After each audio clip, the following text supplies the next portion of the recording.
Hey everyone, in this video I'm going to discuss Psalm number 22 from my Psalm book, and this one is quite a doozy. There's a lot of references to Queen Esther and the situation that she went through, which was the persecution of the Jewish people in Persia, in which God intervened and saved the Jewish people. So King David refers to that situation a lot, and as we know, history repeats itself, and there's one persecution after another persecution. But I did find a few interesting things which I would like to share with you from this psalm. Okay, so the first one talks about how it's always darkest before the dawn. And so this is both physically and spiritually. Back to the theme of like God saving the Jewish people. Just as God saved us then from those who sought to destroy us, so will he do in the future. Just as our salvation then caused many people to embrace God, so will it be in the future, in the time for which it is said, I will convert the nations to a pure language, that all of them call in the name of God to worship him of one accord. So this is one of the prophecies that in the future there's going to be peace, harmony, and unity. One of the recurring themes also of this psalm is of self-improvement. Now, the first sentence of this psalm, and this is something that I just learned, and I'm in Psalm 22, and it took me 22 verses to pick up on this, but the Psalms are numbered differently in Hebrew versus English. So I want to show you what the Hebrew Psalm looks like. So this is Psalm 22, and in my translation in the English, it starts with verse 1, but I noticed that in the English translations that are not the Jewish versions, like King James version and the New Testament and all that stuff, they take the first line and they make that the title, and then they take the second verse and then they make it the first verse. So what that means is what is verse 2 for me, it's going to be verse 1 for you. So if I reference verse 8, then for you in your scripture, it's probably going to be verse 7. I guess it depends on the translation that you're using. So that's just one thing that I wanted to point out. So I want to discuss one of the words in the first line of Psalm 22, which for you is going to be the title. And I looked up different Christian translations, and there's also different words for it. So, for example, in Hebrew it's Lamnatzeach al Ayelet HaShachar Mizmor LeDavid, and in my book it's translated as for the conductor on the Ayelet HaShachar. So those two words are not translated. A psalm by David. And for example, I'm on the Bible Gateway website here, and so that line, it's not verse 1, it's the title, and it says, for the music leader according to the doe of dawn, a psalm of David. So Ayelet HaShachar is translated as doe of dawn, whereas, let me see, in a previous, it's not letting me go back. Oh, here we go. In a previous translation, this is now, I'm looking at the King James Version, it says, this one doesn't even translate the first line. It just goes straight to the second line, and it just gives it like the title. Let's see. Okay, so this is the new King James Version. To the chief musician, set to the deer of the dawn, a psalm of David. So I want to talk about the word shachar. Shachar means dawn, but it also has three other meanings.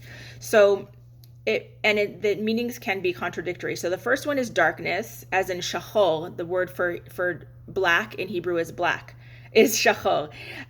Dawn means like it's the darkness before the light. So like light is coming, right? And then the third meaning is longing. So this is the commentary on that. When the dawn begins to break, the moon and the stars retreat. Well, they seem to retreat because the darkness illuminates or allows them to be seen. But when the sun comes up, then you don't see those luminaries anymore. At that moment, the darkness of night reaches its peak and our slumber is deepest. So too, spiritually, just before the dawn of redemption, which we call it the Messianic era, the divine light will have reached its most profound concealment. It's like, where is God in the world? It's so dark, leaving the world in a state of spiritual darkness and slumber. And it's so ironic to me that the people who are in the deepest state of spiritual darkness and slumber, they call themselves the woke people, but it's the woke people who need to be woken up. So this darkness will create in us a great thirst for godliness, which will in turn lead God to usher in the dawn of redemption. So the fact that things look so bad in the world right now, the war in Russia and Ukraine and the Middle East, and there's so much conflict, and there's growing issues across in Europe and in the United States with these peaceful protests and rallies that get out of hand, and it just seems like a very scary time. But we need to keep in mind that the darkest times are right before the greatest light. So to have faith and be strong and, think about the good that's coming.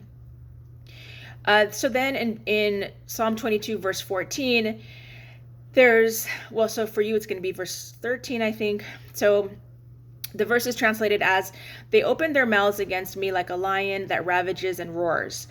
After our enemies murder and despoil us, just happened again, they open their mouths in revelry like a lion's triumphant roar after a kill.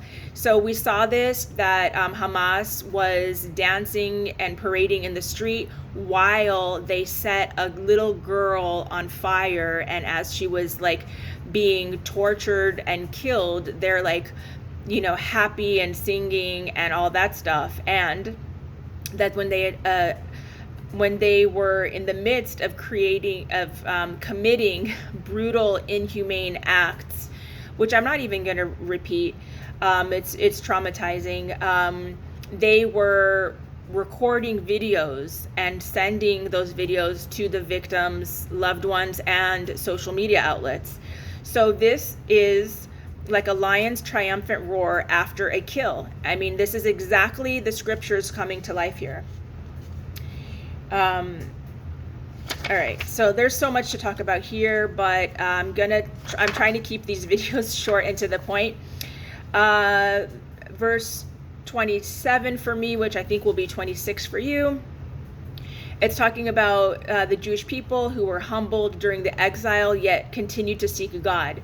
In the Messianic age, which is supposed to be coming after Armageddon or World War III, which seems to be what's happening now, but you never know, they will enjoy abundance and satisfaction. Their hearts, crushed and deadened during the exile, will return to life. Never again will they be exiled. They will remain happily in their land, they and their children forever. So this is saying that Israel will, after this war, belong to the Jewish people always and forever, and there'll never be any question about that again. And the last verse that I want to discuss is chapter 22, verse 30. For me, I think it would be 29 for you. It says, all who descend to the dust shall kneel before him, but he will not revive their soul. So what this is talking about is those who murdered the Jews, aka Hamas, and are therefore condemned to the dust, to hell, will attempt to redeem themselves by kneeling before God. So, they'll say, oh, God, we did it for you, all of that kind of stuff. But he, meaning God, will not revive their soul. So 3 things are supposed to happen in the Messianic era: abundance in materialism, abundance in spirituality, and the resurrection of the dead. But not everyone will have the merit to be resurrected. And so the terrorists definitely will not be resurrected with everyone else. So that's it for today. The lesson is to keep in mind that it's always darkest before the greatest light, and to keep doing acts of loving kindness to bring the light quicker, God willing, because I've heard that the war is not supposed to be over until April. But maybe if we can do acts of loving kindness, we could speed that up and change our fate for the better, for humanity. Okay, so everyone do acts of loving kindness. Thank you so much for watching. God bless you. Have a great day. Bye-bye.